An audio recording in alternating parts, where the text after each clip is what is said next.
As my Fiat 500 or my Mini have yet to be sold, I'm unable to move on with the flipping videos. So what I decided was I thought I'd just get this taxed and insured and just drive around in a Mini for a bit. I've never even driven one before. But that unveiled a major problem with this car. Stay tuned.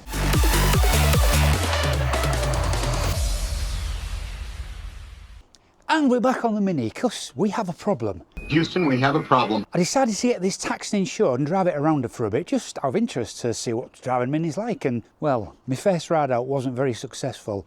This car had no internal heating. It was freezing. It's pretty cold at the moment in the UK. And also saw that the coolant temperature for the engine also started going up as well. I'm overheating. Stop driving. I'm in the red. This is serious. So we've got a problem with the coolant in this car. Now that problem could be one of many things.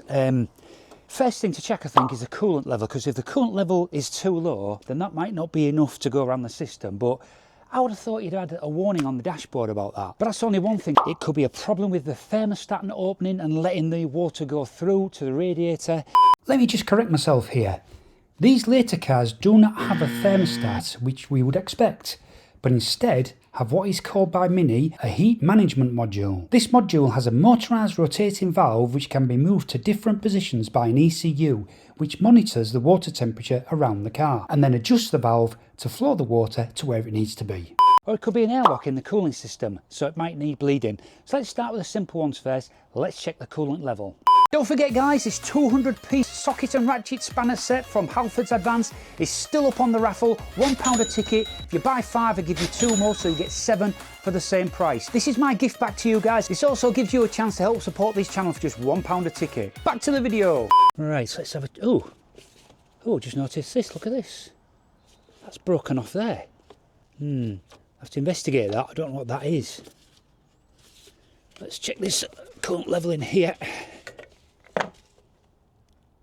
And it's empty. Now that's worrying though. Why is the coolant empty? I'm not seeing any indication of a coolant leak, but you know what? That means there could be a coolant leak. So what I'm going to do, I've got this little tool that I'm going to use to check the coolant system. What we need to do is need to pressurise it up and make sure it holds the pressure, then we know we haven't got a leak. And this is my pressure test set. So what we need to do is now, I'm just a bit worried actually, this broken piece here, if that's not on there, I'm not going to be able to generate pressure, am I? Right, so I've removed this clip from the back of this and this piece just pulls off now. And, yeah, broken. I'm wondering if the fact that this piece is broken, if this is letting all the water shoot out of there and it's not allowing the system to pressurise. Definitely going to have to replace this. Now, I'm not sure you can just buy this part on its own. It does look like it's got some sort of code number on it. Let me go and investigate this and see if this is available.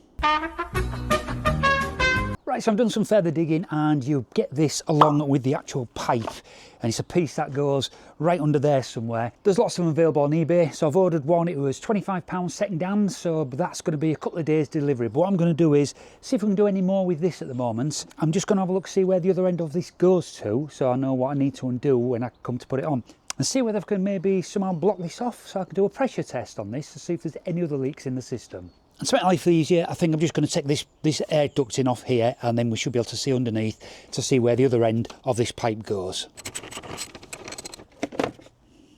Right, so that makes life easy now, so we can see this piece comes down here and it goes along there, it's clipped on there, comes around here and looks like it goes into there somewhere. Ooh, bonus, just found out, look, it joins here, so I don't have to go under there to get all this off. Perfect.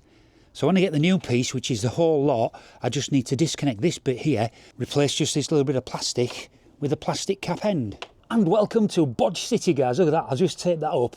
So hopefully I can put it back in there and we can do a bit of pressure testing while we wait for the new part to come. I am obviously going to replace this part, so let's see if that works. Right, we've got it back on there for now.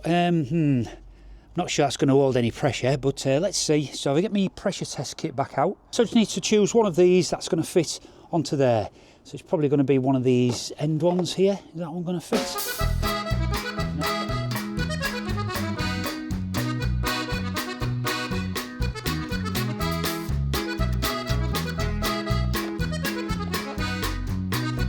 Well, that's a failure. This pressure test kit has not got one small enough to fit over this on the Mini. Okay. So I think what I'm going to do, I'm going to bang some water in. No! and just see if I can fill it up and see if it comes pouring out somewhere, and then we know we've got a leak, haven't we? Rather than use coolant at this point, we'll test that. If that works good, we'll drain that out and fill it up with coolant. Because somewhere there must have been a leak for this to lose its coolant. It's worrying. Right, so it's took water, which is good, and it's just holding in there, hasn't all poured out. It didn't take that much, to be honest. So I'm really hoping, because there was no low coolant errors in the car, then I'm thinking there can't be that much less coolant in there, maybe just enough to stop the interior heater working. I don't know. So now we're going to fire the car up, warm up the engine, and that's going to give me a chance to show you this. This was sent to me by TOPDON. It's the TC004, and it's a thermal imaging camera, and I tell you what, this is absolutely amazing. The TOPDON TC004 has honestly surprised me. It's a compact thermal camera that's incredibly easy to use, but still feels properly professional. The thermal image quality is sharp, especially with the super resolution mode turned on, which makes spotting heat issues, leaks or electrical problems much clearer at a glance. I really love the auto hot and cold spot detection. It takes the guesswork out and instantly highlights where the problem is. The wide field of view means you don't have to mess around with focusing, and the temperature range easily covers everything I'd realistically check on cars or around the workshop. Battery life is excellent, it's solidly built, and features like the built-in LED and PC screen mirroring make it genuinely useful rather than gimmicky. Overall, it's a powerful bit of kit that saves time, gives clear results, and fits perfectly into real-world diagnostics rather than staged demonstrations.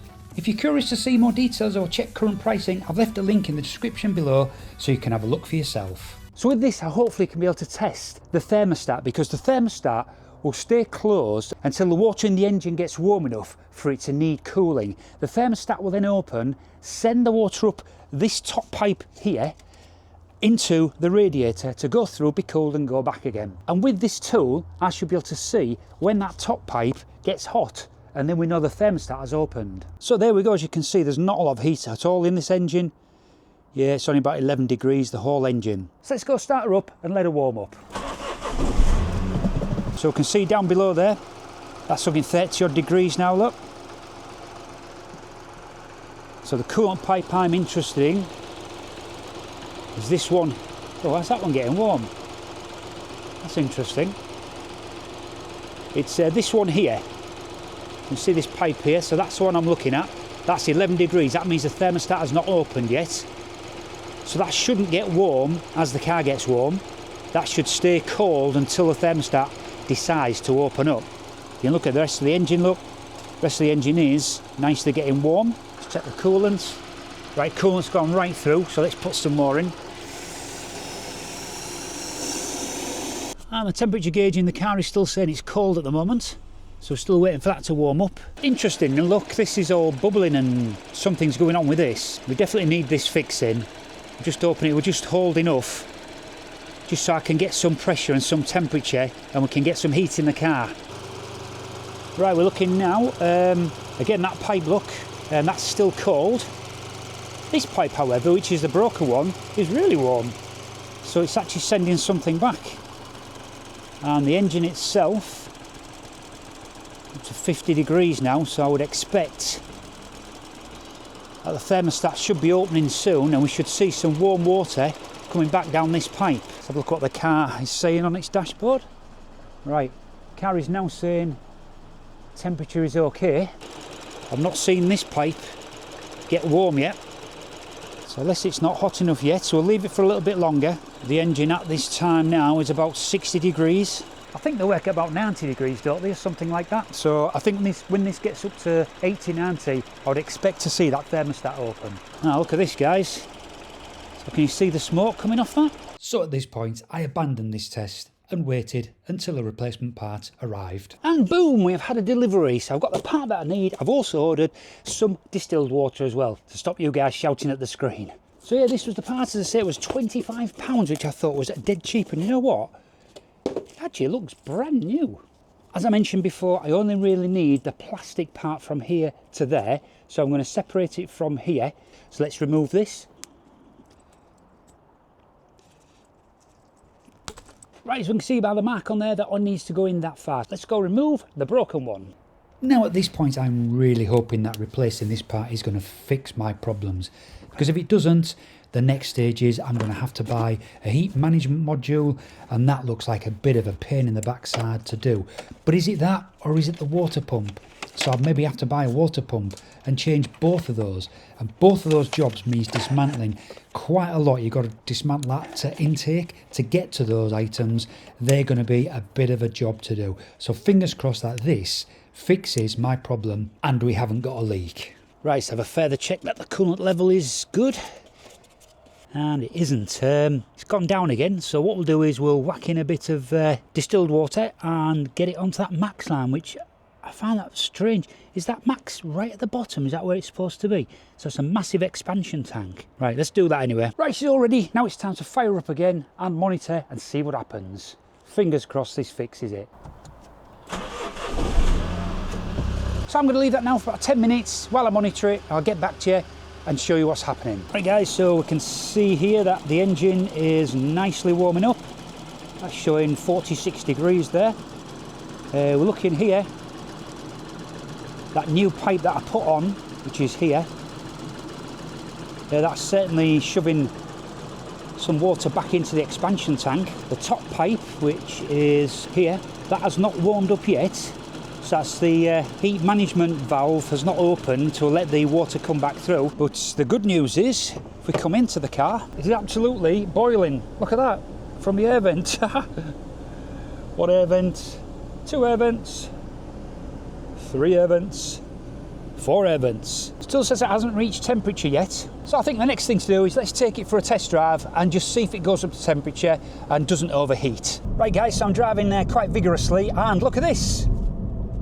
She's still on the okay. She's looking good at the moment. What I might do is now I might go just give it a little blast down the bypass, just so I can get it up to 60 miles an hour and just make sure she's not overheating at that point. Right, we're on this dual carriageway now, we're up to 70 miles an hour, and if you look at the temperature there, it's all okay. I think she's fixed. What I can't believe is that this car is basically the same engine as my i8. What? They certainly did some magic with this 1.5 litre turbo when they put it in the i8. Back to the garage. Right, so we're back home now and temperature is okay. Been okay for all that journey. So next job, what we want to do is pop the bonnet. And we just want to use the thermal camera and let's just see whether that top hose has actually had some water through it and it's got hotter.